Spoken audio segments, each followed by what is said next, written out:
It's the most counterproductive, barbaric, and inefficient to fight on a battlefield.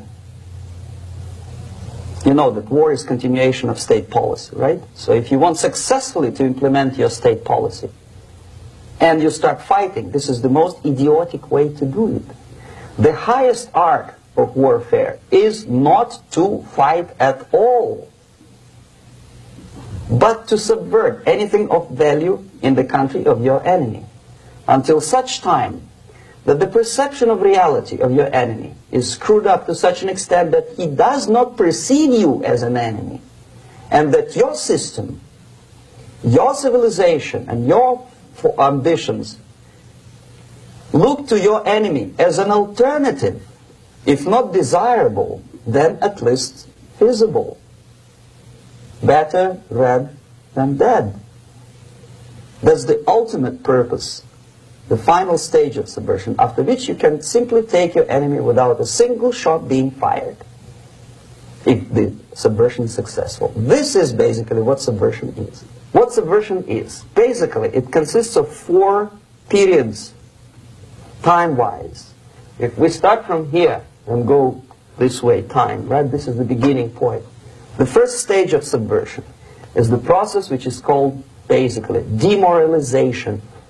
It says for itself what it is.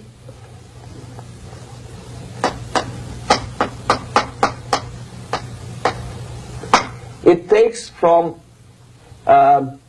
say 15 to 20 years to demoralize a society. Why 15 or 20 years?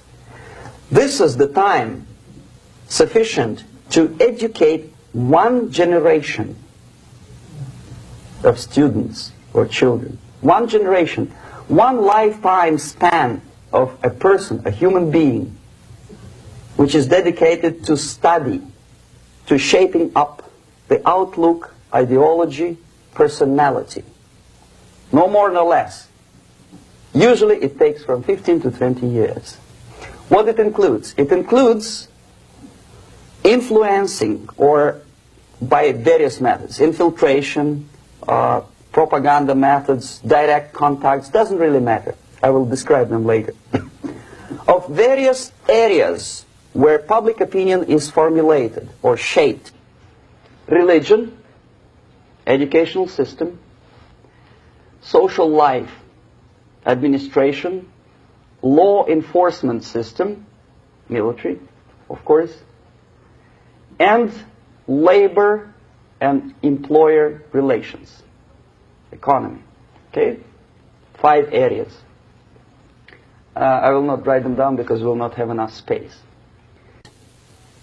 Sometimes when I describe all the methods, students ask me question, are you sure this is the result of the Soviet influence? Not necessarily. You see, the tactic of subversion, about which I'm talking, is similar to the martial art, the Japanese martial art. If some of you are familiar with that tactic, probably you will remember that if an enemy is bigger and heavier than yourself, it would be very painful to resist his direct strike. If a heavier person wants to strike me in the face, it would be very naive and counterproductive to stop his blow. The Chinese and Japanese judo art tells us what to do. First to avoid the strike, then to grab the fist and continue his movement in the direction where it was before, right? Until the enemy crashes in the wall. You see? So, what happens here? The target country obviously does something wrong. If it's a free democratic society, there are many different movements within the society. There are obviously, in every society, there are people who are against this society. They may be simple criminals, ideologically in disagreement with the state policy, conscientious enemies, simply psychotic personalities who are against anything. Right? And finally, there are a small group of agents of a foreign nation, bought, subverted, recruited. Right? The moment all these movements will be directed in one direction, right? This is the time to catch that movement and to continue it until the movement forces the whole society into collapse, into crisis, right? So that's exactly the martial art tactic. We don't stop an enemy. We let him go. We help him to go in the direction we want them to go. Okay? So, on the stage of demoralization, obviously there are tendencies in each society, in each country, which are going to opposite direction from the basic moral values and principles. To take advantage of these movements, to capitalize on them, is the main purpose of the originator of subversion. So we have religion, we have education, we have social life, we have power structure, we have labor relations, unions, and finally we have law and order. 1, 2, 3, 4, 5, 6. Okay? These are the areas of application of subversion. What it means exactly? In case of religion, destroy it, ridicule it, replace it with various sects, cults, which bring people's attention, faith, whether it is naive, primitive, doesn't really matter.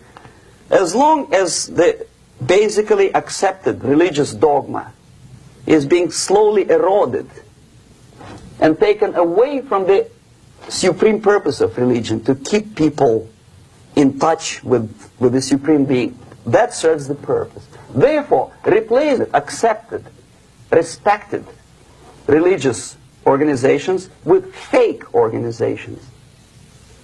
Distract people's attention from the real faith and attract them to various different faiths. Education. Distract them from learning something which is constructive, pragmatic, efficient. Instead of mathematics, physics, foreign languages, chemistry, teach them history of urban warfare, natural food, home economy, your sexuality, anything, as long as it takes you away. Okay? Social life. Replace traditionally established institutions and organizations with fake organizations. Take away the initiative from people.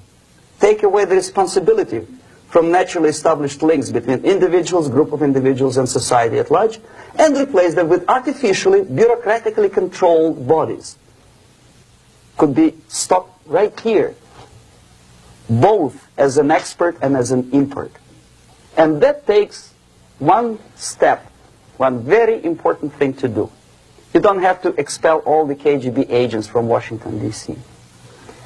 The most difficult and at the same time the simplest answer to the subversion is to start it here and even before,